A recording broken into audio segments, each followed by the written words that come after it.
the Right Honorable Speaker of the Nairobi City County Assembly, the Deputy Speaker, the Nairobi County Assembly leadership, honorable members of County Assembly, distinguished guests in the gallery, and I'm very happy to see the Chairman of the Revenue Authority of Nairobi, the Chairman of Nairobi Water Company, amongst others. Ladies and gentlemen, good afternoon. Mr. Speaker and honorable members, when I took office 19 months ago, the hopes and dreams Nairobians had shared with me on the campaign were uppermost in my mind.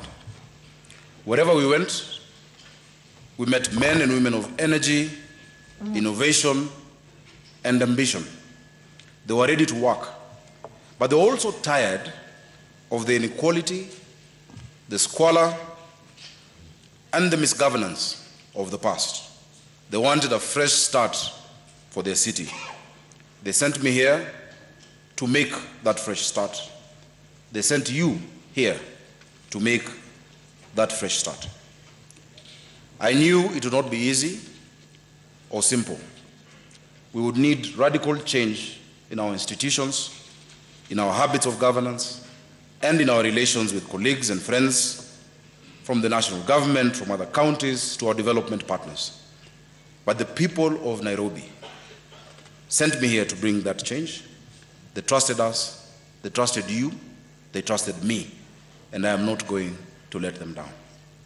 And that is why we have set our plans to bring order, dignity, hope, and opportunity to Nairobians.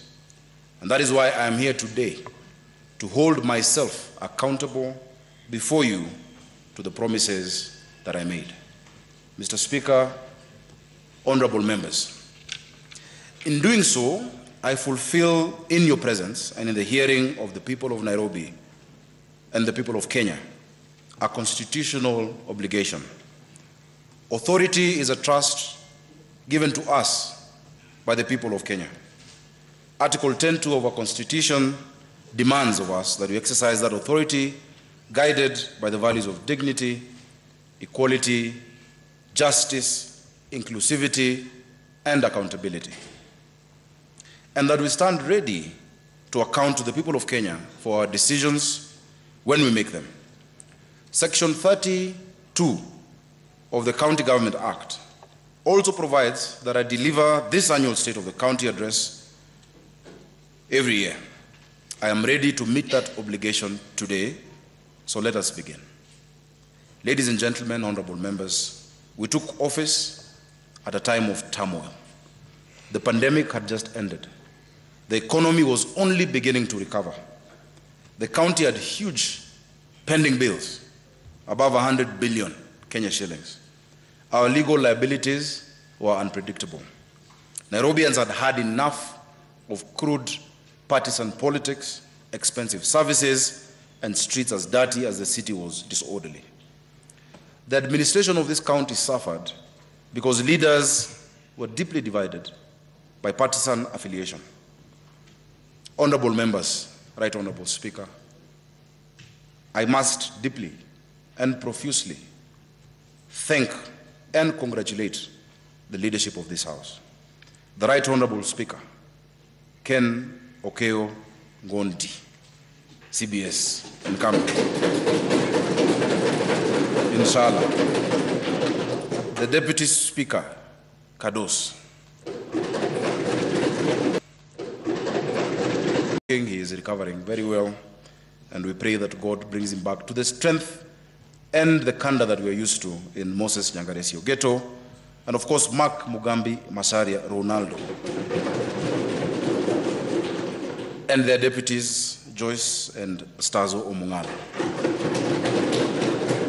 and of course our elders Dr. Wilfred Oluoch Odalo Care, who doubles up as chair of budget, and his PhD is on a speciality. And Dr. James Moura Shege as well, who is a staunch apprentice of Care for helping us bridge that divide, helping us work together as one family, the Nairobi family. I want to thank you, because in the history of Nairobi County, there has not been 19 months like the one we have had since the beginning of this country. Congratulations, honorable members. I acknowledge the great work done by the Nairobi City County Assembly in its oversight, representation, and legislative roles. Members, you hold and represent the hopes and aspirations of millions of Nairobians, and you can always count on my support as you execute your mandate. In strengthening your capacity, I have signaled my support, and the Cabinet of the CEC will approve the use and transfer of county land in Upper Hill for the construction of your administration block, assembly, and offices for all the members of County Assembly to better serve the people of Nairobi.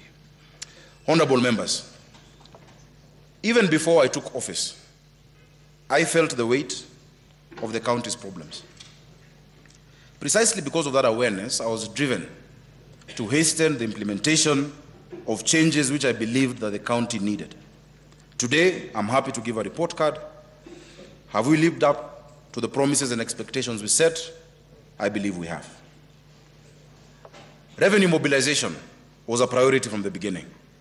We could not hope to redeem our promises without significantly changing the ways that we raised our revenue. I want to recognize that members here realized its importance and have continued to work with us to bring order to Nairobi's finances. This year, we set ourselves a target of 19.9 billion of our own source revenue, informed by research which actually shows our revenue potential in the order of 60 billion shillings. In the last financial year, we managed to raise 10.6 billion, which is more than any of the last 5 years. This year, we are on course to surpass the own source revenue record set in the 2015-16 financial year of 12.2 billion. Already in the first half of the financial year 2023-24, we surpassed the last one by 1.5 billion, and the last 3 months have been exceedingly spectacular, including the record day that has been set of March 26th, where we collected 236 million shillings in one day. Looking ahead, we can see several steps, each of which will transform our revenue-raising capabilities. First, we will regularize development to correct the urban planning oversights of the past and to ease collection. We will also effect the Sectional Properties Act, the better, to allow owners of units of properties, be they apartments or offices, the opportunity to acquire title deeds for their units. This will protect property owners from the danger of losing their hard-earned assets when the leases of the mother titles expire and the reversionary interest goes to other people. I hope and I believe that I will get support from this county assembly in fast-tracking the regularization bill and all other legislation that is required to achieve this. These are among the high potential areas, in addition to expanding the base of rate payers.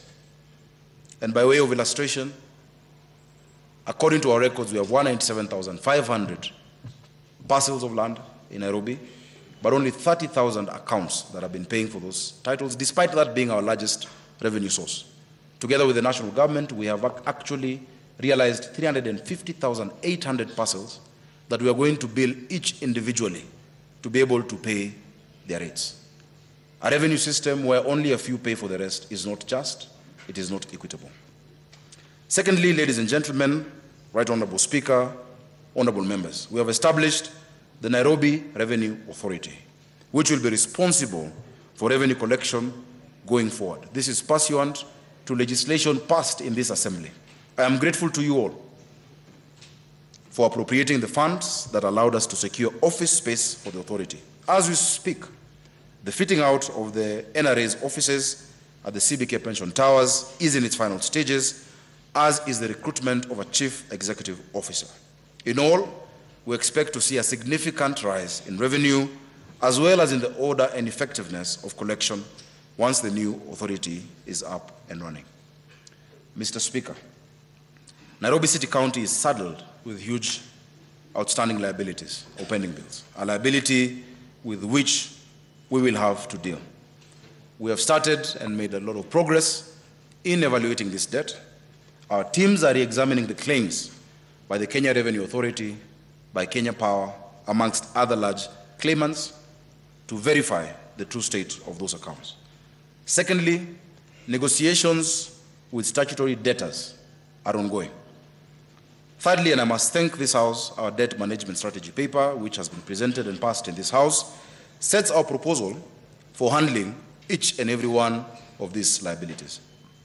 Fourthly, and as a matter of urgency, my staff and I have enforced tighter controls on expenditure. Our finance and economy teams, led by Charles Kerich, have been diligent. Charles Kerich, Asha Abdi, and the other chief officers, Gakuya, and the rest, thank you for the work you've been doing. But more than that, members of this House have been extraordinarily supportive. Over time, we have been able to achieve significant fiscal discipline, which then makes our programs feasible and which honors the people of Nairobi who entrusted us with their hard-earned money.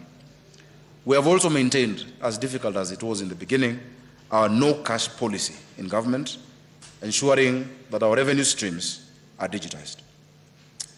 Honorable members, the Unified Business Permit was a campaign pledge that my administration was keen to implement. I am delighted to inform this House that we rolled this out beginning 1st of January this year, and it is already making it easier to do business in Nairobi. Our people no longer have to go to different offices to seek different licenses. All licenses are available in a one-stop shop. We have encouraged Nairobians to seek services online through our portal www.nairobiservices.go.ke, through our USSD code *647#. However, for those who prefer to be served physically over the counter, please come to our recently revamped Customer Care Center at City Hall Annex, where you'll be served. These customer service centers or client service centers were envisaged in the County Governments Act 2012, Section 119, and I'm proud to note to you that Nairobi City County is the first county to establish one. For the last 3 months, members, the county has been offering civic education on the Unified Business Permit and helping customers to create online accounts. Beginning this month, and members will remember that we discussed this in our recent retreat, we will resume enforcement to ensure compliance. The county government has developed an enforcement application or app that will allow targeted and efficient interaction with our clients, aiming to encourage compliance. The era of county askaris raiding business premises and harassing traders is behind us, and it must remain behind us. We must neither tolerate it nor accept it. We continue to ensure that our enforcement is respectful but firm. We are glad that cases of running battles, and I'm sure the informal mayor of the city, Mheshimiwa Kenya, will attest to it, running battles between our enforcement officers and hawkers are a thing of the past. And there's been no public transportation strike in the last 19 months. I'm sure Honorable Musangi will confirm that we've not had a strike of PSVs in the 19 months. We intend, is he in the house? Yes. Yes. No, he is not. Thank you. The official names I know is Honorable Musangi, not Zakayo. Members, we intend to keep it that way.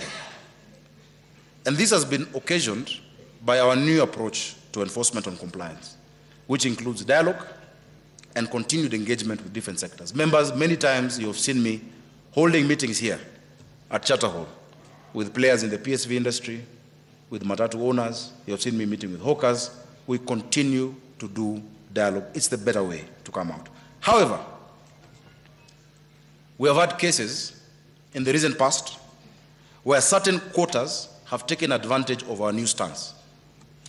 we have had unfortunate incidents where some of our officers have been attacked in the line of duty. Members, this is unacceptable. We will not tolerate this. We must let our enforcement officers do their work. Obstruction of government officers fulfilling their mandate is a crime punishable by law and will be dealt with firmly. The people of Nairobi affirmed their desire for a city of order. Order will be maintained. To set the record straight, members, and to be clear, there is no problem whatsoever in recording officers as they perform their duties. If anything, it leads to increased accountability. You can even shoot a movie if you want. What we will not accept is obstructing them or inciting the public to turn against them as they perform their duties. Order will be established and order will be maintained. Honorable members, I really expect your support in protecting our officers, but ensuring that they also have accountability for the work that they do and that they treat the people of Nairobi with dignity. That is an affirmation that we have made. That is an affirmation that we intend to keep. Part of the proposals we have is to introduce, once the assembly passes, the use of body cameras on our officers so that the whole story can always be seen. When somebody takes a 3-second clip or half-a-minute clip and blasts it on social media, always half of the story is told. But just like a coin, there are two sides plus the other side. There are actually 3 sides. Let us have the full story and let us affirm the integrity and the dignity of Nairobi City County government officers. Members, I hope that you will support me on that. This financial year, honorable members, ladies and gentlemen, the county government kicked off e-procurement to inculcate transparency and efficiency in the process of onboarding suppliers, as well as in receiving and accounting for goods and services. It was long overdue. Our manual processes were prone to delays and abuse. Many times there were cases of fake LPOs printed in River Road or other places that we said we have to move away from. E-procurement, ladies and gentlemen, has brought back sanity. I want to affirm to you that there shall be no turning back from e-procurement. The county's economic planning subsector has received accolades, and I must congratulate them, led again by our CC and chief officers and Mr. Sianga. Accolades for coming up with the best county integrated development plan, CIDP, our development blueprint that has been emulated by other counties. Nairobi leads and others follow. I'm immensely grateful to this assembly, and especially to the Budget and Appropriations Committee, led by Honorable Ker Odalo, for your support, and all the members, and all the 23 members of the Budget and Appropriations Committee. Asanteni sana, may you keep working with diligence as you set an example for other counties. The Ward Development Program, an initiative close to the hearts of honorable members, close to the heart of the governor, close to the heart of Nairobians, has ensured equitable distribution of development funds across all of the 85 wards of Nairobi. We have raised the allocation from 17 million to 23 million shillings per ward. WDP has tarmacked the first county road in Udhiru-Rudhimitu ward. It has laid the first cabro in Jadhaine in Zimmerman ward. It has seen the completion of the state-of-the-art Uhuru Sports Complex in Kariobangi South. And I'm sure there are many, many success stories across your wards. There are now 85 projects worth 1.92 billion that are currently underway. I want to assure you that you will continue to receive my total support. Mr. Speaker, thank you. Mr. Speaker and honorable members, let me now turn to our work to satisfy the value of dignity. It is no secret that our health services and health needs in Nairobi are complex. Nairobi is not just the largest and most densely populated counties in the country. Nairobi meets the medical needs of Kenyans from other counties in the ordinary course of things. And it is where the most difficult and complex cases are heard and handled. I am proud to say that we are meeting our responsibilities in spite of that complexity. And I must thank our CEC, Susan Silantoi, our chief officers, Musiria, Dr. Mushoki, and Tom Nyakaba, for the work that they have been doing, of course, together with our Committee of Health led by Honorable Morris. When we came in, ladies and gentlemen, and I must thank you, we changed the governance structure of our level 5 facilities based on the report of the task force on health reforms that we commissioned within the first 60 days of taking office. We appointed professional chief executive officers and replaced all of the boards of the level 5 hospitals. The CEOs ensure a new level of professionalism in day-to-day operations while leading the strategic development initiatives required for longer-term success. In consequence, we have quite a number of wins to report.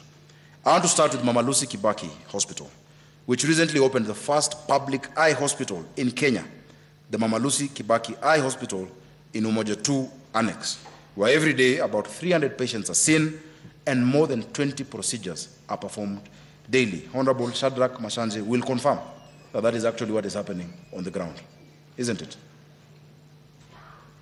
How many story? It is. The needs that this hospital meets are pressing. Honorable members, and I would invite you to visit. We have seen old men and women present with cataracts. We had children blinded by eye infections left untreated. You all know, all of you who are here, that sight is the most prized of our senses. Its loss or damage is life-changing. In restoring sight, we transform lives. Recently, and this story is very heartwarming for me, a 90-year-old man had surgery there. This man had been blind for 50 years. He refused to leave the hospital because after years of not being able to see, he thought that if he left, he will stop seeing. We had to encourage him that he will still see even as he left the hospital. It was so heartwarming seeing him exchange jokes with his son, asking his son, "So this is how you look after 51 years. I thought you were more handsome." It was really heartwarming. That story is shared with many, many families. In that hospital, we are manufacturing spectacles. In that hospital, surgeries are performed. The blind are seeing. Thank you to the County Assembly of Nairobi. Mr. Speaker, sir, honorable members, we have also established the Mama Lucy Kibaki Intensive Care Unit, the first ICU facility to be established in this country since the advent of devolution. We have established a blood bank that was in the manifesto.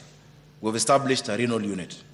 Anyone who has borne the burden of mistreatments or avoidable harm simply because a bed in a renal unit or an ICU was unavailable will appreciate what a step this is for the people of Nairobi. We have brought other services to that facility. We have opened an orthopedic and trauma center, which consists of 2 theaters and a 20-bed capacity ward. We have a new reconstructive surgery center, and we've also opened an integrated mother-child healthcare center, which offers breast and cervical cancer diagnosis and treatment, amongst other services. Last year, we installed a new neonatal ICU at Mbagathi Hospital. As I said at the time, it was a project we prioritized because we had seen the dire consequences of delay and congestion in treating newborn babies, especially those born before their time, the premature births. The new unit at Mbagathi is the latest public ICU in Nairobi. It comes complete with 4 high-need beds, 20 incubators, and highly technical and professional staff. In fact, one of our doctors there, Dr. Manyasi, was part of the team that performed the first intrauterine blood transfusion in the history of this country at Kenyatta National Hospital. We are proud of Dr. Manyasi and the entire team that is there, led by the CEO, Alex Irungu. The CEO of Mama Lucy is Alfred Wekesa. The CEO of Pumwani is Christine Kitusho. The CEO of Mutuini Hospital, soon to be actually named Mama Rachel Ruto Hospital, is Dr. Obwanda. But I can pledge that we'll open more so that Nairobi's mothers and their children live lives of dignity. In particular, the NICU, or the neonatal ICU, at Pumwani Hospital will be completed this financial year that ends in June this year. Thank you, Chairman Health, for the support you've accorded the executive in performance of their duties. And I must thank the committee. When you had visitors recently, you acted like Nairobi County. May God bless you. Ladies and gentlemen, I have amazing news. We are very close, in fact hours, to formally completing the agreements of reversion of Mama Margaret Uhuru Hospital in Kariobangi North. I know Mheshimiwa Matach and my best friend Munuve compete on whose ward it is in. Mheshimiwa Matach says Korogosho at the fence. Mheshimiwa Munuve says it's Kariobangi North. I will give the final determination. But we are finally at the last stage of having this hospital come back to the county as a level 5 general hospital. This facility with 400 beds, double the size of Mama Lucy Hospital, will serve a catchment area of 2 million people across the area it is in. It will ease pressure on Mama Lucy Kibaki Hospital.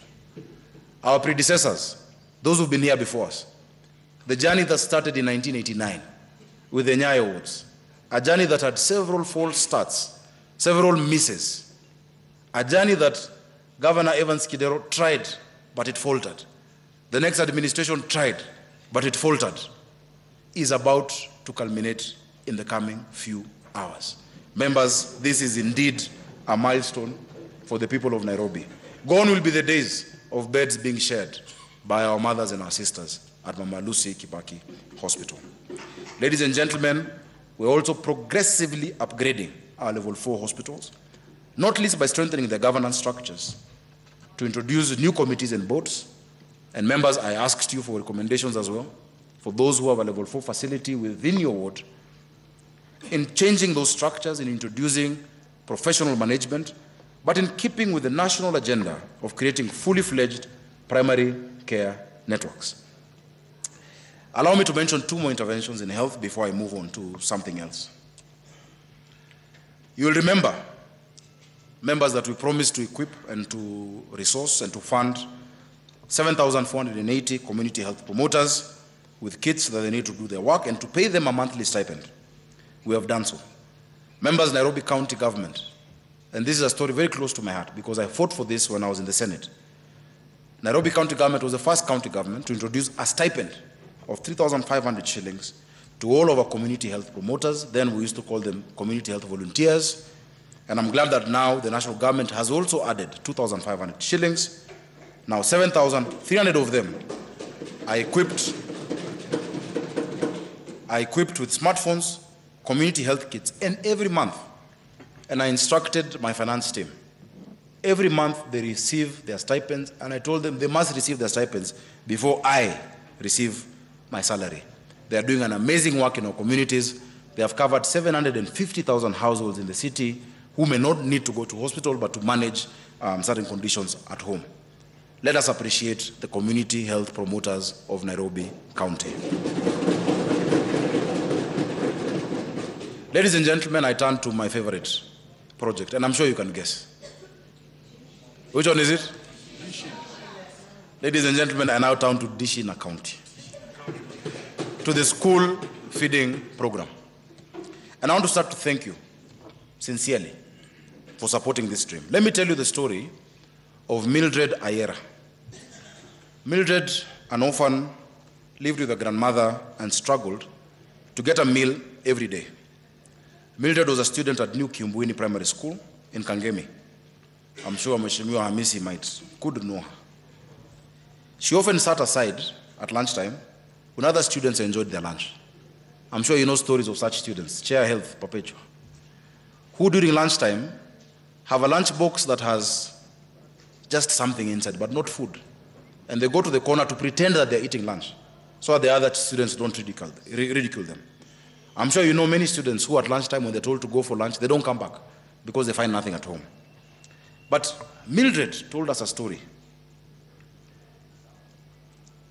during the issuance of bursaries the last session, that the introduction of the school feeding program, where the first meal was served on August 28th, gave her hope. That third term, when she was in her final year in primary school, she got a nutritious meal every school day. It kept her in school. it was a turning point. She emerged one of the top students in Nairobi and in her school. She joined Loreto Limuru Girls this January.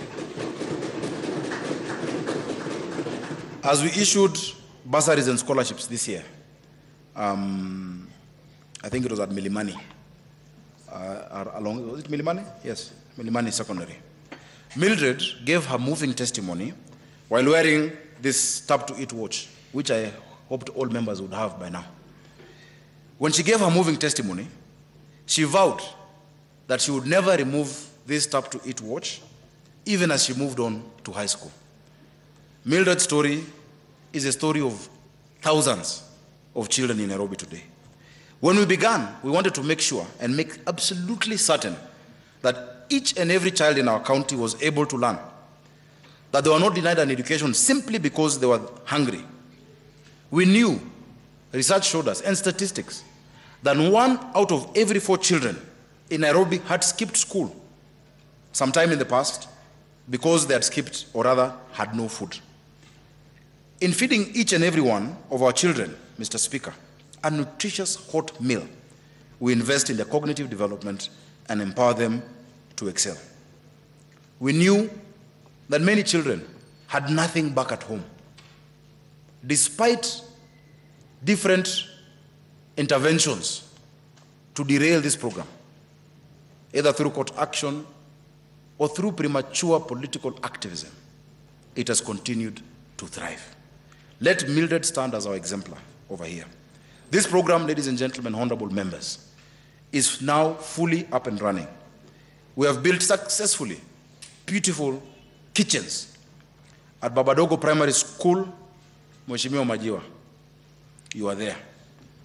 At Kayole 1 Primary School, is that Wairia or is Mofai? Mheshimiwa Wairia, thank you. At Njiru Primary School, Mheshimiwa Carrington, Heho. At Osambu Primary School, where is Honorable Kimani Mugo? At BD Primary School, that is possibly Honorable Kimemia, thank you. At Toi Primary School, that is Honorable Davidson Ngibwini, DNG. At Farasi Lane Primary School, that is Honorable Alvin Palapala, 003. That is a private one, eh? But I'm sure Honorable Stazo would not agree. At Mudangari Primary School, that must be Honorable Robert Alai. Oh yes, Nyangaresi, Ogeto, Kileleshwa Ward,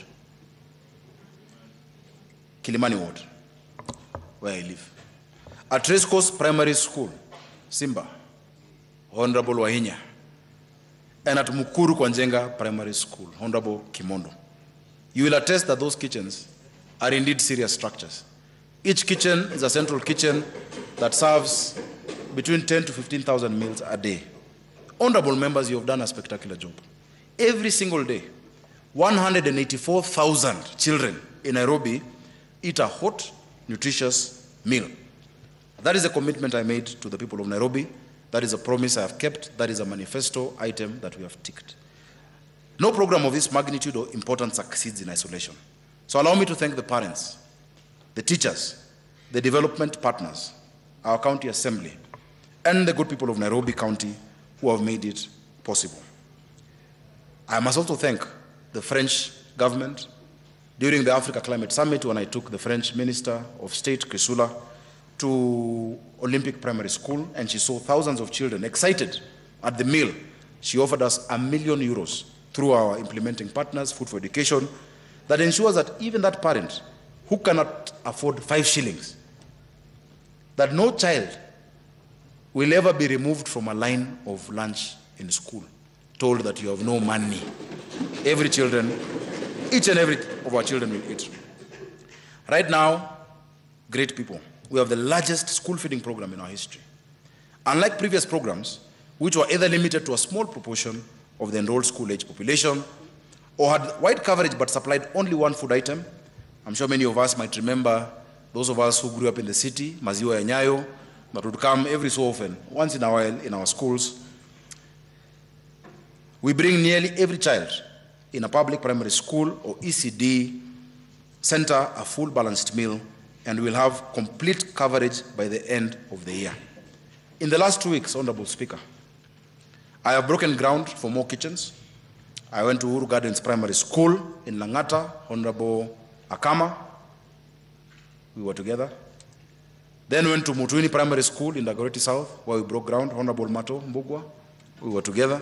And of course, the leader of minority, tulikuwa hapo. We broke ground in Donholm Primary School, and Honorable Mungala could not believe his eyes. In Embakasi East, Honorable Stazo, we broke it. We then went to Dandora 1 Primary School. Honorable Alan Mainagaduko, you remember. After that, we drove at a good pace to Ndururuno Primary School in Madare constituency. Sorry? That is in, Ndururuno is in? It is in Kiamaiko, not Mlango Kubwa. Honorable Ndoch, we missed you, but we were told you were away. But you are represented by your Member of Parliament, Honorable Oloch was there. And thereafter, we went to Umoja 1 Primary School of the indomitable Ororo, Mark Mugambi Macharia, where we broke ground, but Honorable Macharia knows how to turn my knobs and made sure I bought sodas for everyone, including the neighbors. Thank you so much, Honorable Mark Mugambi Macharia. The construction is ongoing of those 7 kitchens. We will shortly break ground in Zawadi Primary School. Honorable Nixon Okwacho Juma, we are breaking ground. I want to thank you and thank your Member of Parliament, Honorable Yusuf, for the support, because they insisted that that kitchen must be built at Zawadi Primary School because of the informal settlement of Kiambio that is next to it. The idea was to take it to a different school, but they insisted, and they have even moved critical infrastructure that they will replace using CDF to make sure that that kitchen works. Members, we have many children in Nairobi who don't go to our public primary schools. They go to informal schools, known as APBET, Alternative Provision of Basic Education. As we mobilize more resources, and you know these schools, these are informal schools, because over the years, Nairobi, after systemic regimes, did not invest in school infrastructure for our children. Members, you remember when we broke ground in Roysambu, and I was really moved. I think I shed a tear. It was a 3 billion shilling tear, because out of that, we have received 3 billion shillings over the next 3 years to build classrooms in primary schools and ECDs.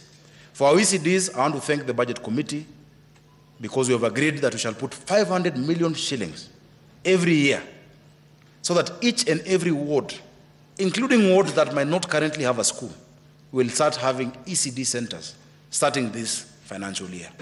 The national government, and I must thank His Excellency the President, passed in the supplementary budget 1 billion shillings for primary school facilities in each and every constituency.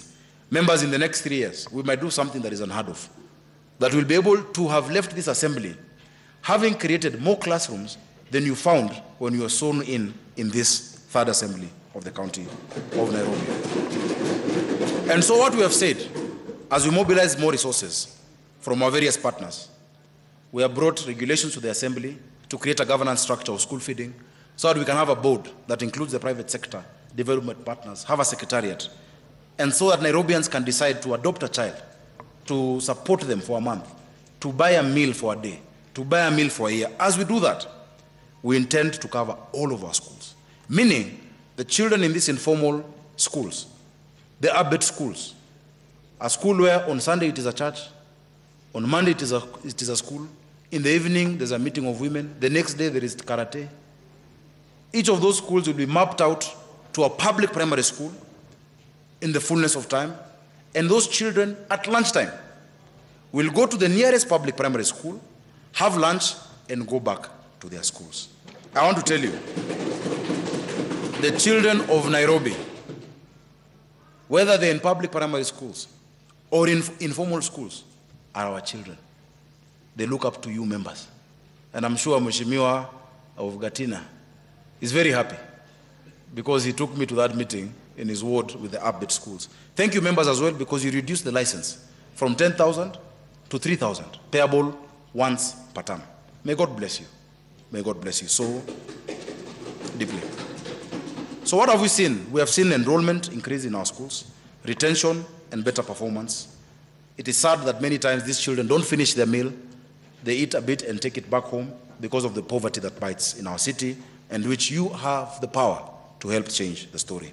It's an achievement that makes me immensely proud and that I'm pleased to share with you. It is not my achievement, it is the achievement of this county assembly, of the county executive, and of the people of Kenya, but mostly of the children of Nairobi. Mr. Speaker and honorable members, climate change and environmental sustainability are now integral parts of our planning, our decision-making, and our implementation of programs. What then are we doing to preserve the dignity of our people's surroundings? Firstly, we have collected more than 450,000 tons of solid waste in the last 6 months through our own internal capacity. Now, it is still not at the level that we need if we are to meet the expectations of the people of Nairobi, but rest assured, with your support, it will continue to rise. Secondly, we continue to acquire the equipment we need to keep the county clean. We have acquired 10 skip loaders, 27 tippers, 120 assorted skips. We are set to receive 24 refuse compactors. Those who remember Camero. 24 of those are coming. They're in the high seas. Thank you for passing that in the budget in the coming weeks. Additionally, we will distribute more skips to our markets and to other high-use locations before the end of this financial year. In tandem with our work, we have licensed 298 private service providers and will still license more if they meet our standards. Members, we need to keep Nairobi clean, and we're perfectly happy to work with the private sector and others to do so. That is why we have also issued 14 new recycling permits, and we have accredited and registered 104 new community-based environmental organizations. Members, as I intimated to you before, we need your support, because the biggest scourge we have is that of illegal dumping. We have established zones, we know where the trash needs to be taken, but people within our wards, youth who many of us know, after the Green Army has cleaned, come and dump. Kindly support us in bringing this to an end. Members, we are on track in our efforts to establish a 45-megawatt waste-to-energy plant in Dandora, given that the PPP is in the final stages of negotiation. We have already awarded China National Electric and Engineering Company, who have done similar work in other parts of the continent and in the Middle East. The setting up of a waste-to-energy plant has been the subject of discussions for decades. It has been a story. Every mayor has spoken about it, every governor has spoken about it, and there's been no headway. Ladies and gentlemen, I'm proud. First, that no one has come as far as we have been able to, but that the groundbreaking of this factory, and I want to invite all of you, will be a historic milestone that will benefit the people of Nairobi for decades to come. Earlier on, one of the proposals was to move this waste-to-energy plant away from Dandora. The people of Dandora have suffered for decades. They have suffered from the stench. They have suffered respiratory illnesses. Why then would you pass the benefit to a different part of the city? The first people who should benefit from the waste-to-energy facility are the people of Embakasi North and Dandora as we move to the rest of Nairobi. I think it is fair, it is equitable, it is the right thing to do. Of course, what I hope to see as the Dandora Power Company will be able to produce energy for the whole of Nairobi. But you first start from where they have endured suffering, including having a respiratory ward in one of our hospitals. Isn't it equitable for us to do it there? I think it is the right thing for us to do. Members, and this one I know you know very well, we have recruited 3,500 youth into the Green Army. You don't know that. This, honorable members, is the largest single recruitment of environmental support staff since God made Nairobi. And as you can see, they have gotten down to work right away. Many of you have seen them in your neighborhoods as they clear and clog drainages and as they cleared it in preparation for the highest bits of El Nino. Members, we must ensure that they always have the equipment they need and we will of course propose those in the budget. They must always have the protective gear they require and the supervision necessary for the effective delivery of their mandate. In every part of the city, in every ward, you know these people. They are happy, they're energetic, they're engaged, and they are doing a good job. I would like us to honor and to thank the Green Army for the work that they're doing. I should also mention that we have also recruited an additional 147 technical staff in the environmental roles this year. The last time employment was done in the environmental sector was in the 80s, when many of you were born. In fact, some were not born. And you find an entire sub-county had only 3 people or 4 people who are now nearing retirement. I was recently talking to Honorable Njogu of Kawangware, and he attested to the fact that I think there were 3 women only, or 2. In the whole, 1 in the ward. Now you have 20 or 30 young people doing that work. In Embakasi's constituency, from Mihango to Utawala to Donholm, there were 4 women above the age of 50 cleaning the entire sub-county. Today, there are dozens of young people. As we equip them, as you put the adequate resources even to fuel for our trucks, we will have a beautiful city. Now we want them to move on to beautification, to planting of trees, to planting of flowers, so that we can restore the glory of the city of Nairobi. Rome was not built in a day. Neither was Nairobi. We will get there. You can expect to see more of that energy and innovation as the force gets down to work this year.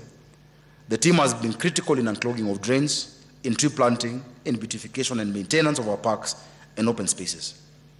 We recently had torrential rains. Those torrential rains really shook the city in many aspects. This time, it was not about drainage. It was not about dumping, because there's no illegal dumping on the expressway. It is not about buildings, because there's no building there. It was the sheer amount of rain. I want to really ask us to consider and commiserate with those who lost loved ones. I spent hours at Country Bus trying to find the body of a police officer, Chisire, a gallant officer, who had rescued 4 children. And when we went to close the store, a string of shops of containers built on drainage, the ground collapsed under him and he was swept away. I spent time in Viwandani, and Honorable Rooney will tell you, at 2 sites where the work of one who was doing the roads from other road agencies led to flooding and actually loss of resources and property of many of our industrialists. The story is the same in Njiru, where a young girl of 12 years old was swept away because our rivers burst their banks. Even as we do what we must do in increasing the infrastructure for drainage, members, when we come to your wards and the structure is put in the wrong place, whether it is a kiosk or a container or a shop, to save lives, and we need to move that structure, kindly support that. Because the temporary support of those few people doing that business will never equate the loss of a life in the city. I am sure, as I can see you nodding your heads in affirmation, that you will support that cause. Mr. Speaker and honorable members, we are not yet there, but we will get there. We have cleared more than 150 dumping sites. You can see the maintenance on all the tree curb squares, the flower gardens, the medians and shoulders within the CBD. We are currently rehabilitating walkways in the lower parts of the CBD, Accra Road, Latema Road, Racecourse Road, Tomboya Street, River Road, as well as serious walkway and asphalt works at the Parliamentary Square before the opening of the new parliamentary offices by His Excellency the President in the coming few days. These works are also going on in many of your wards, where we are improving the mobility of the people of Nairobi. Ladies and gentlemen, Uhuru Park, its renovation is complete, and Uhuru Park will be available to the public free of charge. Earlier,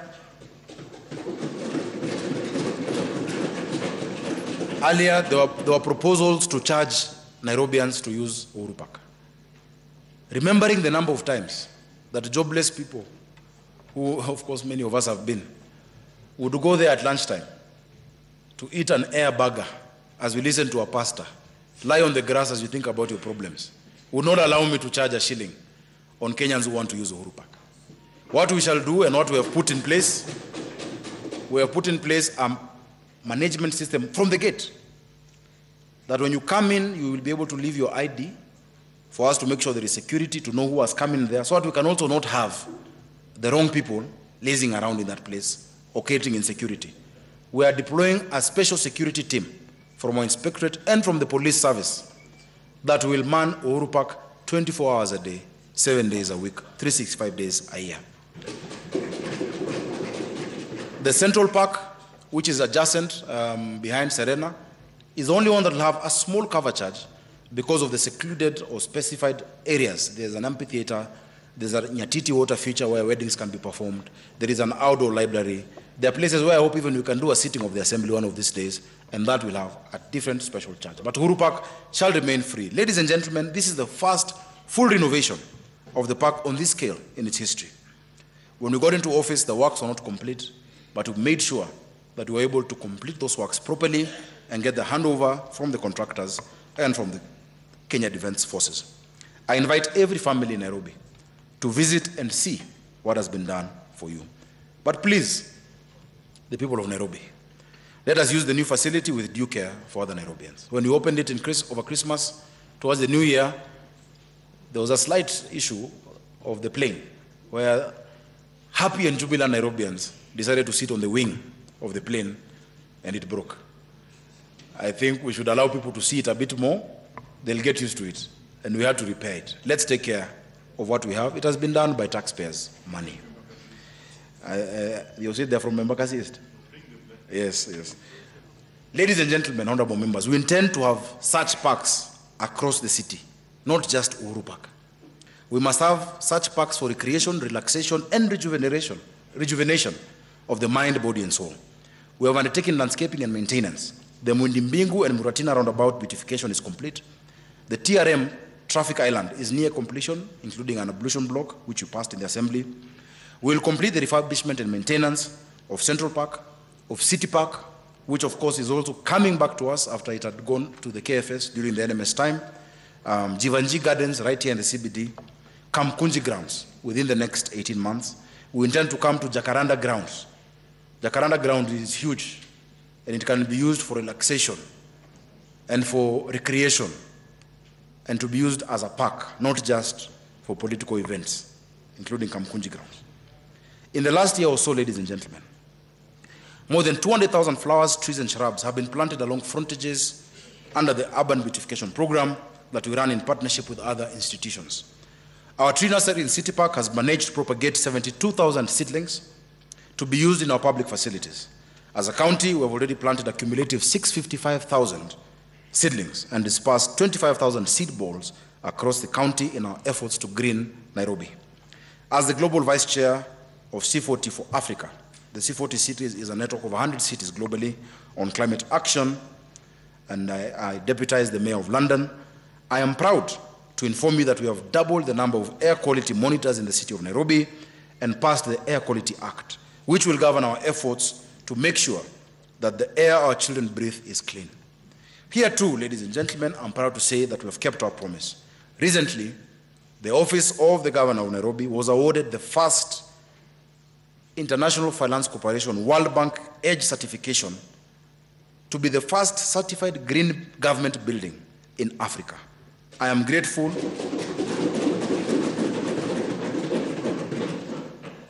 Yes, the first. Not just of national and county across the continent, the first one. I am grateful to the Kenya Green Building Society, led by one of our own shining stars, Honorable Nasra Nanda,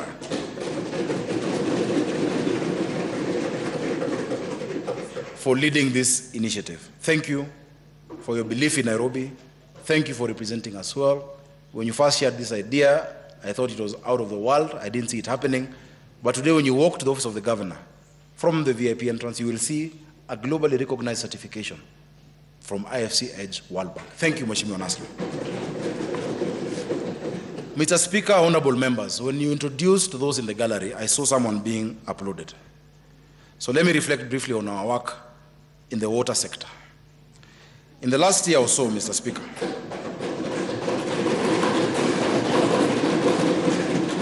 And Mr. Speaker, I think we need to investigate.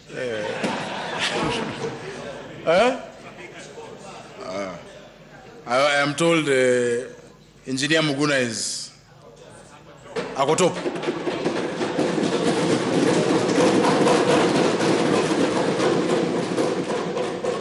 I think I can also see a few of the board members there. There's Arnold Karanja, the chairman. There is that Johnson Mukabwa? I think so. Asanteni. In the last year, members, more than 55 kilometers of water piping have been laid or rehabilitated in the county of Nairobi. The extensions and rehabilitation of water pipelines boosted the water supply to the city and cut the losses to leakage that were routine in the past. The level of non-revenue water has gone down significantly. I gave them targets, and I'm sure they will meet those targets that I set. Equally, robust enforcement through both our smart meters and our water police has cut our revenue losses and enabled us to hold users of our water services accountable. In light of the gap between the county's requirements and actual supply, we have worked closely with the national government to conclude the Northern Collector Tunnel 1, which we expect to deliver 140 million liters per day once complete. Members, I think you know the challenge of water in Nairobi. I think I have explained it many times. Nairobi County only had 4 sources of water when we got into office, since 1904. Recently, actually last Saturday, I went to Kikuyu Springs. Kikuyu Springs was the first source of water, produces 6,000 cubic meters, built in 1904, between 1904 to 1910. The second one was built in 1928 in a place called Ruiru, in Ruiru Dam. The third one, I don't know why we're uploading, I'm sure there's no member from Ruiru. The third one, honorable members, was built in Sasumwa, in Nyandarua County. Sasumwa Dam gives us 60 million liters of water every day. And the final one, between 1994 to 1997, is in Ndakaine Dam, that gives us 84% of our water. If you add up all of those 4, ladies and gentlemen, and the people of Nairobi, we only receive 525.6 million liters of water a day. The demand of water is 870 million liters. It shows you there is a gap. There was a stalled project called the Northern Collector 1 that had been stalled for a long time. Members, I am proud to announce to you that I knocked all the doors. I have followed up with the national government, with the president, with Athi Water Works, with our donors. We have been able to pay all the bailiffs.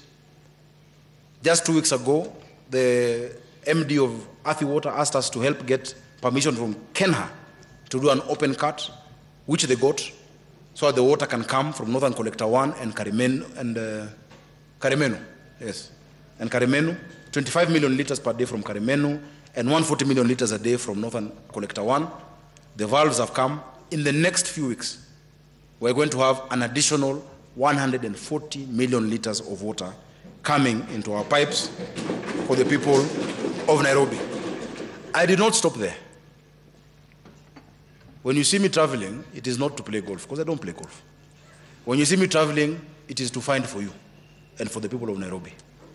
We have been able to secure $100 million from the government of South Korea to help us develop Northern Collector 2, which will give us, and Maragua 4, which will give us 220 million liters of water additional. Currently,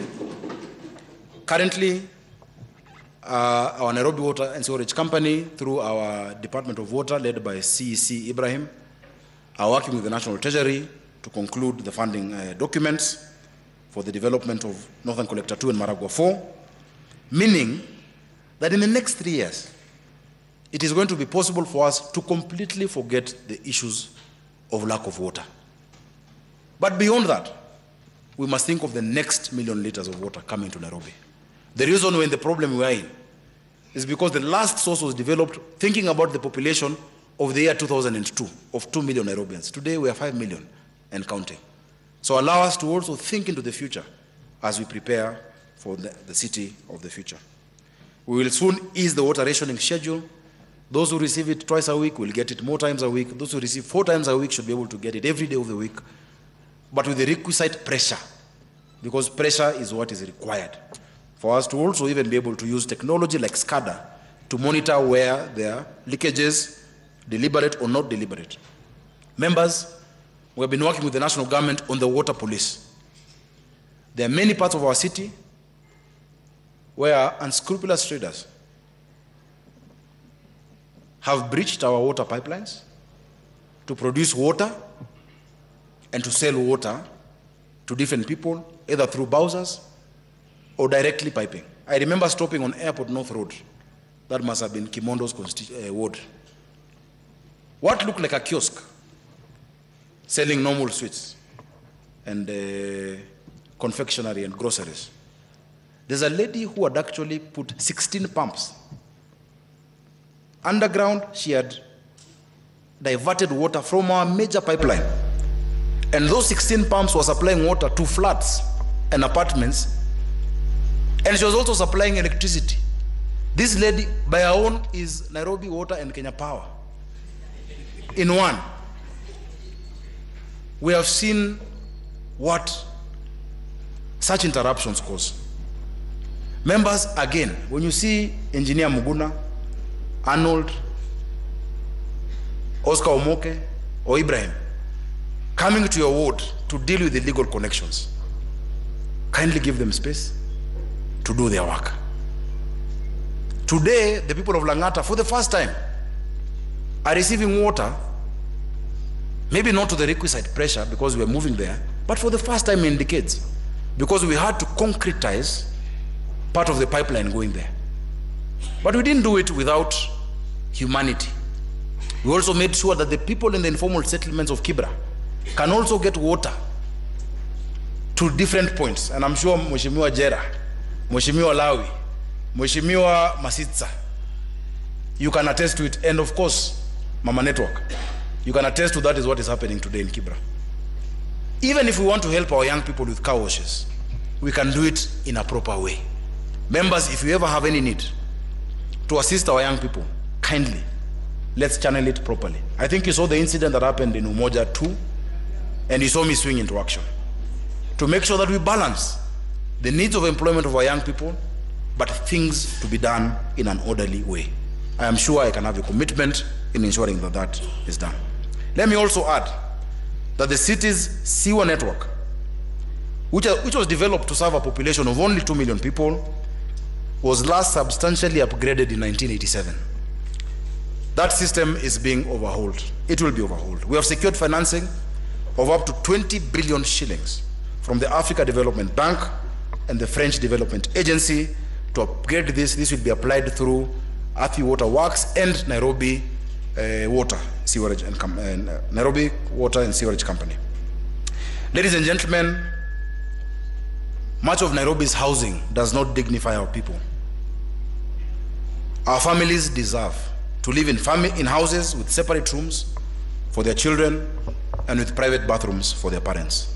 There is no dignity, members, when we have millions of Nairobians who live in a house where the only thing separating you and your children is a bedsheet.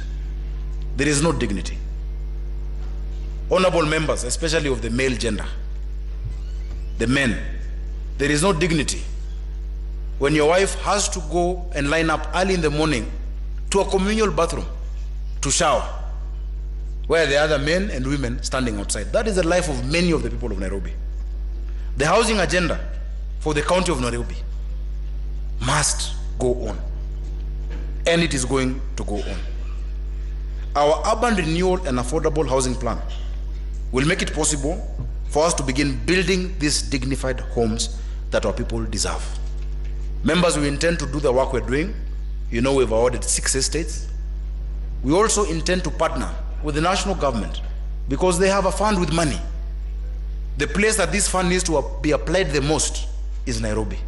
There is no part of this country with more informal settlements than Nairobi. Earlier this year, I said that long-term residents, those who stayed in Jericho, those who stayed in Bahati, those who stayed in Woodley, those who stayed in these old houses that belong to us as a county, will be able to convert their past rent payments into payment for their new homes.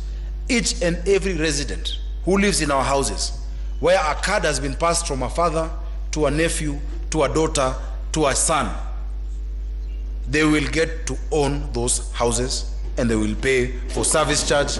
Those houses, what they paid from the 60s, what they paid from the 50s, is enough mortgage for them to own those houses. And I will give you an example. I met recently with the people of Woodley here. 42 houses, Honorable Speaker, are going to give us 1,975 apartments. Will it not be greedy and unappreciative for the county again to demand those 42 people to start paying as if they have come today? Don't they deserve those houses? I will bring that to the assembly because you have to pass it. But let us think of these people. But ladies and gentlemen, every cloud has a silver lining. Through your speaker, the Right Honorable Ken Okeongonde, who has a very colorful past in the entertainment sector, as I did, together with your leadership, the leaders of majority, minority, and the whips, I am committed, and please take me seriously, read my lips. I am committed to ensuring that each and every one of you in this assembly, as well as in the executive, get to own a house in the city of Nairobi. You first start from Jerusalem going outwards. Bwana Chaplain, I hope I am saying it correctly. All of you will own keys, because as we seek to give dignity to our people, we must first start by giving dignity to their leaders. We must give dignity to our workers, to our staff who've been here for decades, and when they retire have nothing to show of their hard-earned sweat. So that one we shall do. Mr. Speaker, I know the rules don't allow us to mix languages, but allow me in hyphen, kila mtu apate keja, Nairobi. Mr. Speaker, I know that many of you have been involved in consultations around the various development projects and redevelopment projects, whether in Woodley, in Jericho 1 and 2, in Bahati, in Ziwani, in Maringo, in Karubangi North, or elsewhere. Thank you for your patience. This process was undertaken very carefully and meticulously. We worked with the PPP Secretariat in the national government. We worked with the housing committees to make sure that what we give the people of Nairobi is quality. Not a house where you open the door and the window opens, but a proper unit where you can be proud to call your home. Additionally, the World Bank, through the State Department of Housing and Urban Development, has helped us with financing 2 major projects of improvement in our informal settlements. The procurement for the first round done by the Nairobi County Government, a sum of 557 million shillings, has closed last month. We've identified sites in Embakasi, in Kayole, Soweto, Mheshimiwa Magoba, you know, you call me every day about it. It is coming. Mji wa Huruma, Mheshimiwa Fiu, always on my phone, it is coming. Kambi Moto in Huruma is also coming. And many other parts of the city. Kahawa Soweto, Mheshimiwa, where is the Mheshimiwa? Yes, my brother Eutychus. It is coming. If you say so. It is also coming. We are taking over this work. We are hitting the ground and work will begin. Please, members, let us dignify those who are now enduring difficult conditions in these informal settlements. I don't believe there's something called slum upgrading. We must do what we call slum eradication. There is no first-class slum or second-class slum. A slum is a slum. Let us move to slum eradication and give people a place of dignity, which even helps their self-esteem. You cannot walk out of that place, dodge sewer, and come into the CBD and walk with your head up high. Let us give our people a semblance of dignity. In every part of, thank you, oh, I even forgot this water. Thank you. In every part of the county, we have listened to you carefully. We have taken your concerns on board.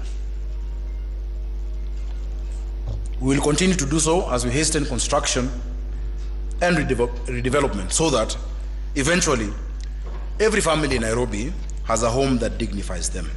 When it comes to housing, we are keeping our promises. And I want to tell you, members, And I told you, leadership is partnership.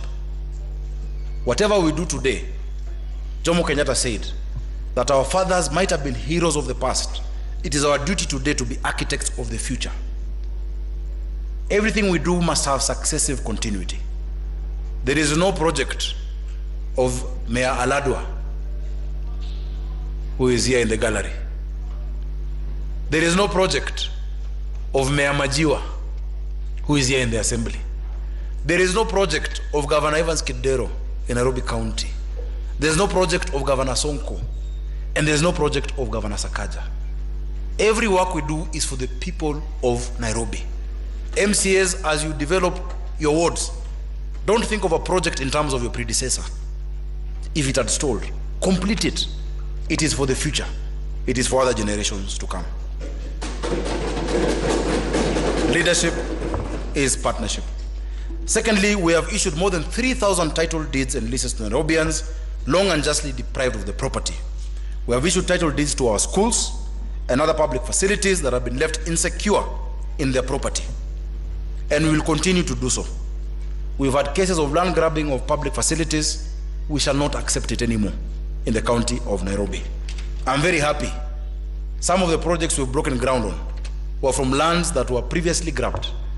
Mheshimiwa Samora will tell you of Clay City. The Maji Mazuri market that is coming on 5.4 acres of land was built on a piece of land where somebody was trying to sell it to the county just a year ago. That is our land. We shall build that market. Mheshimiwa Martin will tell you the market we broke ground on, 244 million shillings in Mutuini, is built on land that had been previously grabbed. We said this land belongs to the people of Nairobi. Construction is on. Is it ongoing? Wonderful. And many other parcels, including City Market right here in the CBD, which we have secured, we have fenced, we're going to build on it. We have given titles: Babadoko Primary, Bahati Primary, Fort Hall Primary, Garden Estate Primary, High Ridge Primary, Kabete Primary, Kawa West Primary School, Kabiru Primary, Clarence, you know they have a title.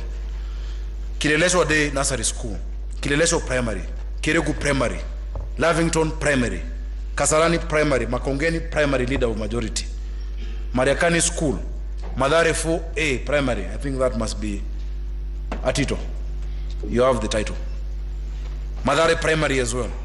Mbagathi Primary, Moi Avenue Primary, Mukuru Kayaba Primary, Muranga Road Primary, Muthaiga Day Primary, Ngei Primary, Nembu Primary, Park Road Primary, Race Course Primary, Riverbank, Rudhimitu, Shauri Moyo, St. Anne's, St. Bridget, Starehe Day Nursery, Waithaka Technical, Zawadi Primary, Nixon, where we're building our kitchen, and Visaushal Primary, that the attempts to take away from us.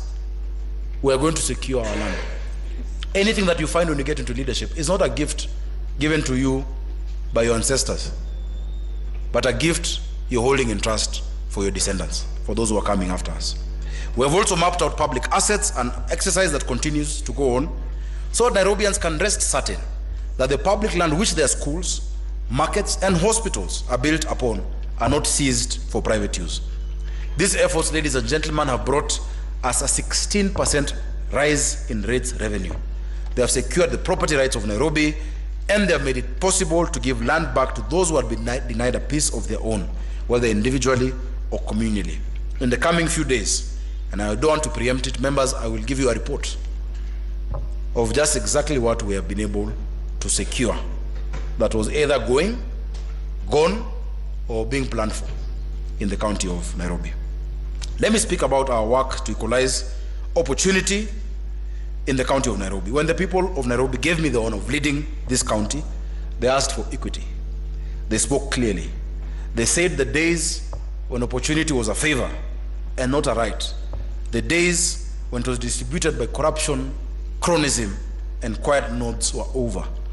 We have lived up to that standard. This financial year, we are distributing, and we have distributed bursaries and scholarships worth 857,800,000 to 124,100 young men and women in Nairobi. That is right, 857 million. Ladies and gentlemen, let me give you an illustration. From 2013, where there was a county government, to 2017, where there was the next county government, followed by many iterations of a government, including NMS, including speakers, and I thank all those who've held for 10 years. Nairobi County spent 3 billion in total on bursaries. 3 billion. In the last 19 months, we have spent 1.88 billion in bursaries. In less than 2 years, we have allocated quite a significant amount. We have steadily raised our allocation to the ward bursary funds. We started at 4.5 million per ward in 2022. We are now up to 7 million shillings per ward. For the first time, again, since God built Kenya, in the history of our great county and country, bursaries are available every school term. 2.5 million first term, 2.5 million second term, 2 million third term, times 85 wards of Nairobi. That means that most students and pupils will have a clear opportunity to make the most out of their talents. In equalizing opportunities, we have begun to break the cycle of corruption, impunity, poverty, and division. For many of us, we can only be where we are because of education. We want academic excellence for our children, but we also want physical excellence for them. We want them to learn the virtues that team sports fosters: courage, teamwork, and a love for excellence. And sports also keeps them out of trouble. But let me tell you, members, you will never have cohesion if you don't have equality of opportunities. You must equalize opportunities.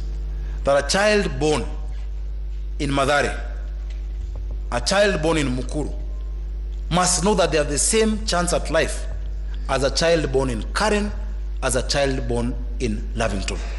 That they know that they have the same shot at life. The prerogative for that equality of opportunity rests in this house.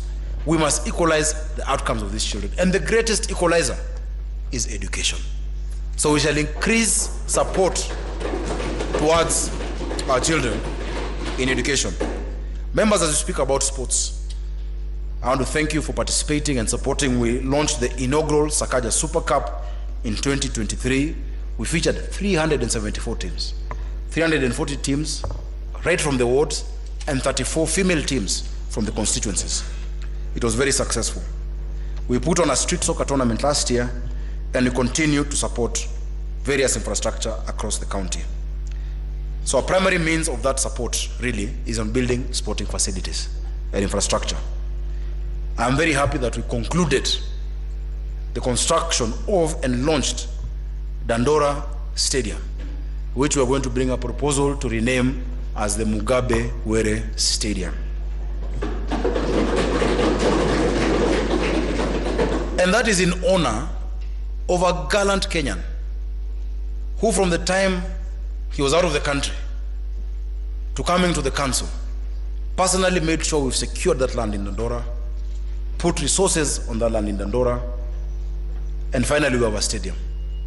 We also must acknowledge the former governor of Nairobi, Governor Mike Mbuvi Sonko, because despite many odds, he really was passionate about that stadium. As we always say, it is not how you start, it's how you finish. You must acknowledge Governor Sakaja Arthur Johnson for concluding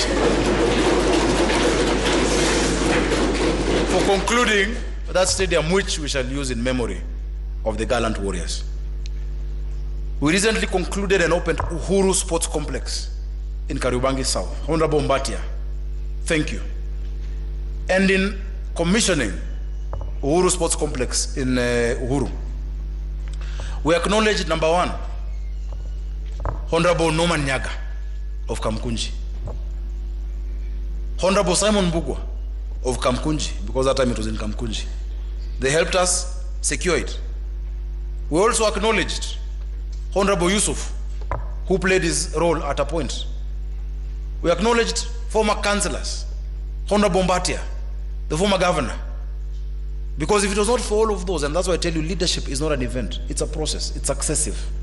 Leadership is partnership. Today, I'm already seeing a lot of revenue coming in from those two stadia. Members, Mwiki Sports Complex is at 95%. Is Honorable Kago around? Thank you.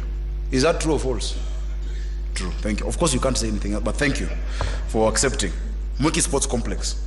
We had some delays in Joka Denge City Stadium in Makongeni. The contractors are on site. They're back working with speed and alacrity.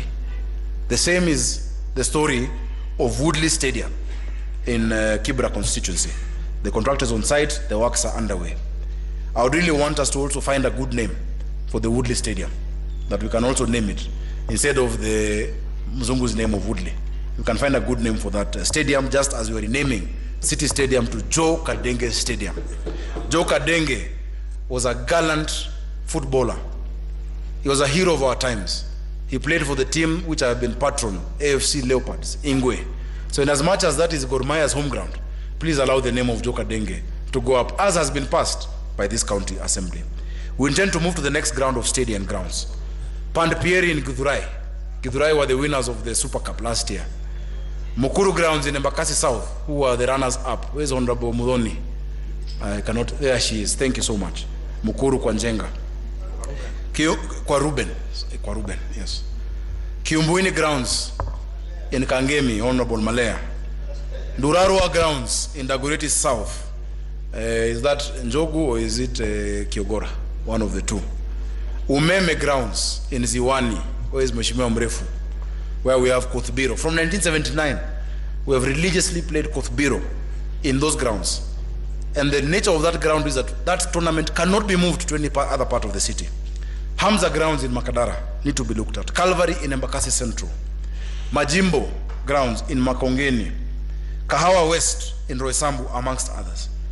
Members, we intend to restore and manage Camp Toyoyo in Makadara, which has fallen into great disrepair in recent years.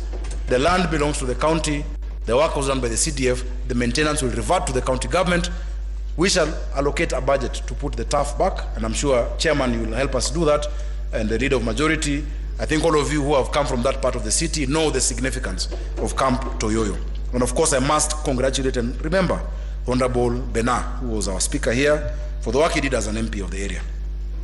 Let me also mention, members, I am close to finishing, both the Nairobi Festival and the Battle of the Choirs, whose recent second edition was so memorable. As with sports, these and other cultural events teach our children and young people virtues that will stand them in good stead for citizenship and service to their communities. We believe that the creative economy has a huge potential of being a lucrative economic frontier for our youth. Nairobi is a hotbed of talent. You only need to take a stroll in the CBD on a Saturday or Sunday afternoon to see scores of young people taking photos and shooting videos since I lifted the ban a year or so ago. We will soon acquire, it's also in the high seas, our first mobile recording studio for our musicians and choirs. This mobile recording studio on a 40-foot container will move constituency to constituency, ward to ward, so that our musicians, our young people, our choirs can be able to record their art. We have also made proposals that will be coming to you to have 17 recording studios in each and every constituency for our budding musicians to access, either in our social halls or in our sub-county administrative offices. Mr. Speaker, when Nairobians gave us the honor of leading this county, many asked for better facilities for our hustling traders. Indeed, some of you have been talking to me about this matter since I was your senator. The need for proper and accessible business operating premises is real. Nairobi is full of energetic people who want to work and improve their lives. Again, we also need to decongest the central business district, so distributing markets outside is essential. These are very important catchment area for our traders. And that is why we're building these markets outside the CBD and on important routes so that we can make the most of these opportunities. A few weeks ago, as I mentioned just now, I broke ground for Mutini Market, which is going to cost us 244 million. It will be done. That's only one representative market of those that we're building in the next few months and years. We promise to deliver markets to the people of Nairobi. We will deliver. We are building Jujo Market. in Mihango. Current market, already procurement process is about to be concluded, Mheshimiwa Anthony. Kahawa West, Mheshimiwa Dr. Clement, you know where we are with that. Hospital Hill, Madari, we're building the Raila Odinga market, what was a toy market. We're building the Reruta market. We're building Jiru, Gumba in Madari, and Karubangi North markets. Uhuru market as well, in along Jogo Road. Construction of 4 is ongoing and beginning this financial year. Mutuni has started. The next 3 should include Karen, Jujo, and Uhuru market. And the rest, just after June, when you get into July, we shall continue. I'm very grateful that the national government has offered to pick up 10 of our markets. And so Maji Mazuri is on course. Ruiru market, rather Ruai market is also on course, and many others. But just as we were decentralizing markets from the CBD, we are also moving public services out and bringing them to your neighborhoods. Look, we can all remember how stressful it was to get basic public services. I know we've all been there, going from one office to another office in the CBD, wondering where help would come. There are few things more annoying than not getting the services your taxes have paid for. It had to end.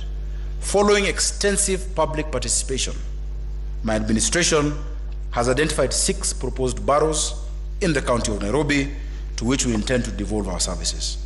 Nairobi North, Nairobi East, Nairobi South, Nairobi West, Nairobi Central, and Nairobi Southeast. We have commenced the construction of Southern and Northern Borough offices in Kibra constituency and in Kasarani, respectively. We have identified sites for the construction of the other 4, which will commence in subsequent financial years. Allow me to thank you for participating in the public participation processes, and also our members of National Assembly, because they also had a session and they came and gave their ideas. There were historical issues. The Dagoretis, for instance, did not want to be separated. You know, there were issues with Kibra and Nangata. There were issues of Kasarani and Roysambu, and Embakasi South and Embakasi East and Makadara. All of those have been taken into consideration, and the report should be with the county assembly. In the sub-counties, we are working to complete the stalled offices for Westlands, Kasarani, and Makadara sub-counties. We have also embarked on the phased improvement of ward offices to bring services closer to our people. Having improved the conditions under which our staff work, it is essential to help them to serve you better. We cannot expect our staff to give dignity to our people when they are working in undignified working environments. And that is why the first improvements done within the CBD, within City Hall, were at City Hall Annex. From 1983, when City Hall Annex was constructed, there had never been any improvement. I invite you to visit it. And if you have not been there in a while, you might get lost. City Hall Annex today stands as a state-of-the-art representation of who Nairobi is. Every Nairobian who needs a service now has to get it promptly and fairly. I have asked each and every sector, and I know they are working on the standard operating procedures and service level agreements of how long it must take to respond to a citizen of Nairobi. We do not need the situation where you must know somebody to push your file or to actually get you responded to.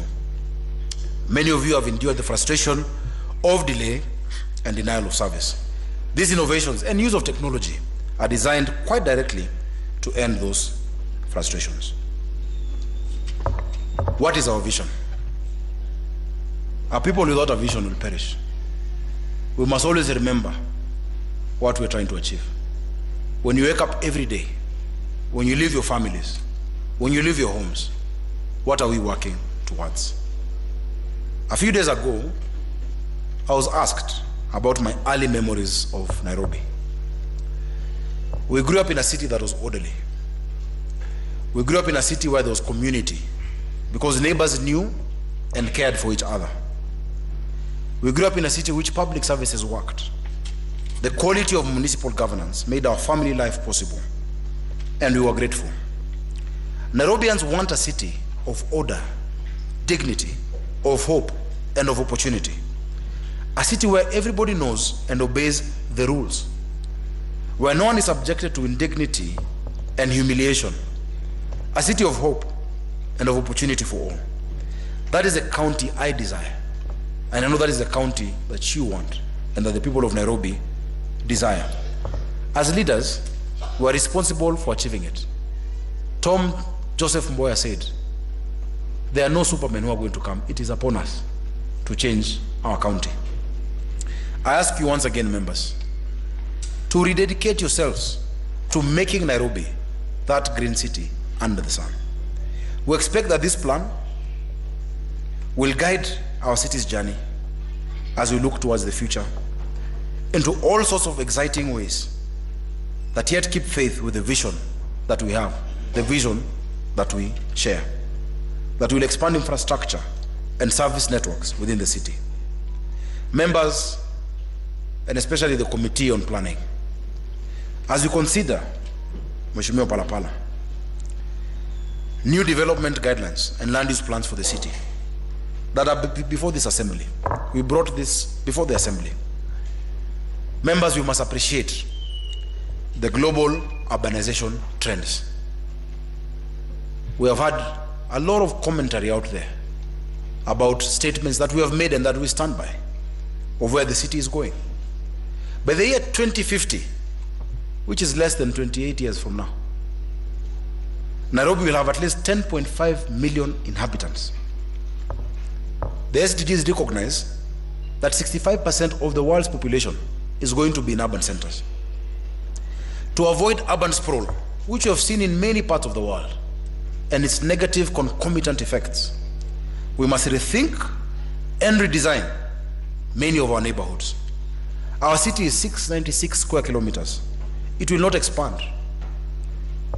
We must use the available technology of building to ensure sustainable housing, even as we raise height restrictions in different parts of the city. The city will not expand. We shall not have urban sprawl. Densification is the way to go.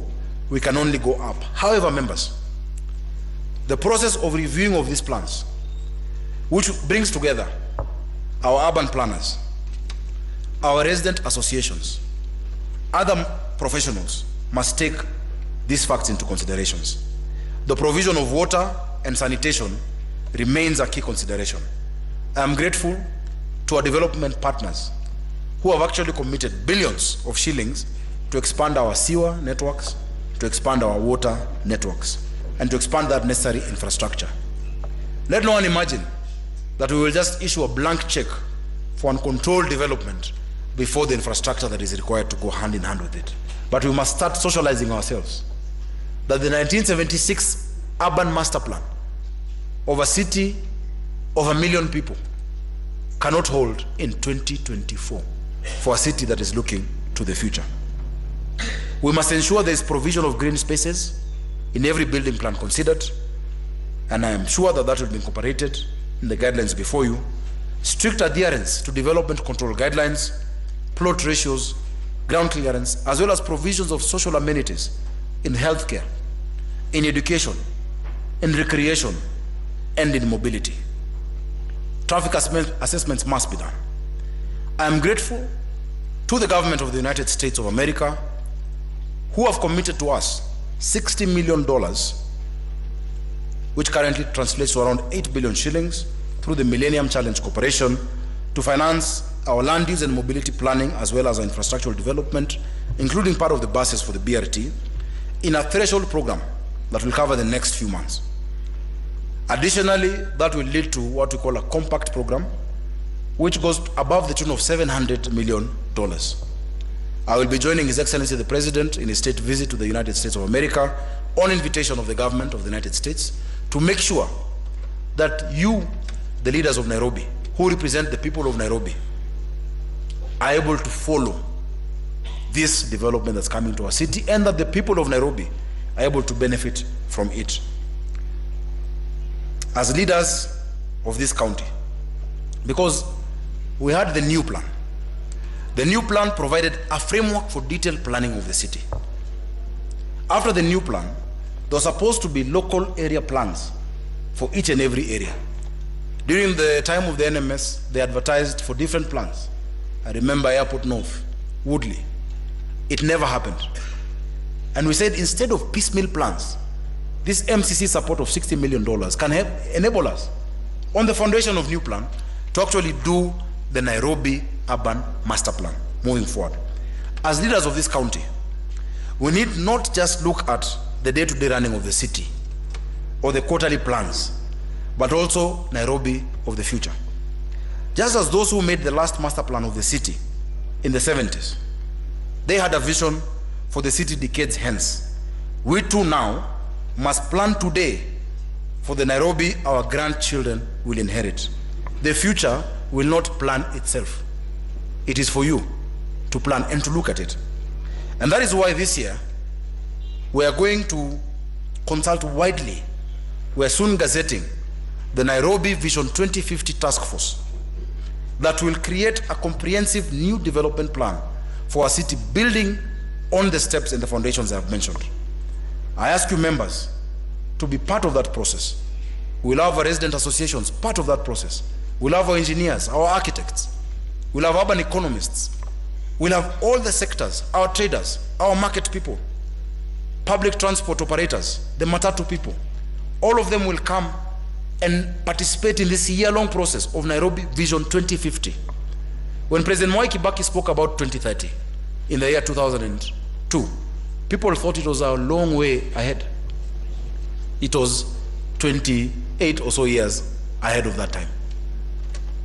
The year 2050 is about the same period of time from now.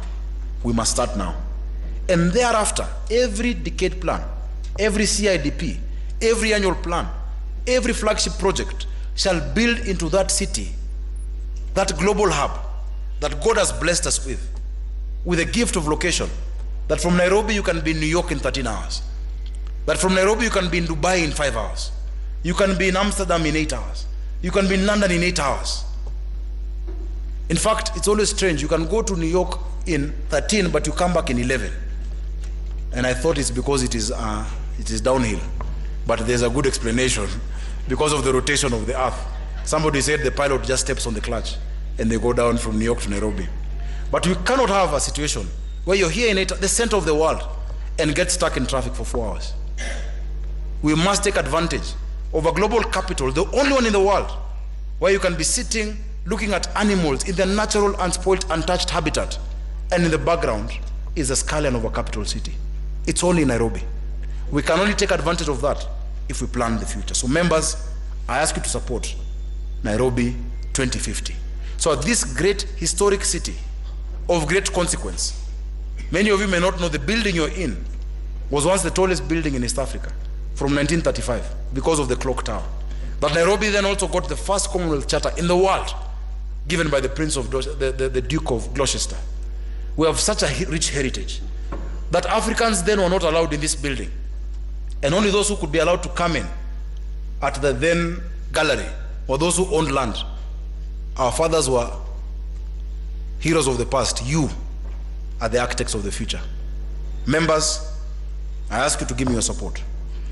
For if we work together, then this city, in the words in Jeremiah 33:9, will be the city that brings God renown, joy, praise, and honor before all nations on earth that will hear of all the good things the Lord has done for it. And they will be awed by its prosperity and peace. To our Muslim brothers and sisters, during this last special 10 days of Lailatul Qadr, I ask you to pray for Nairobi and to pray for Kenya, for God's peace, protection, and prosperity. Saum Makbul, and I wish you a happy Eid al-Fitr.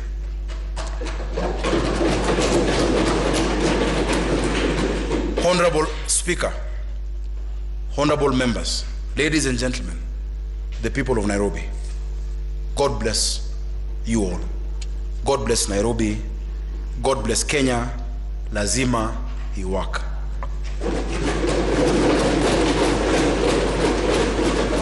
Thank you. Honorable Speaker, pursuant to Section 32J of the County Governments Act, I hereby submit to the County Assembly the annual report on the implementation status of county policies and plans, as well as the address that I have given for subsequent debate by the House. Asante sana.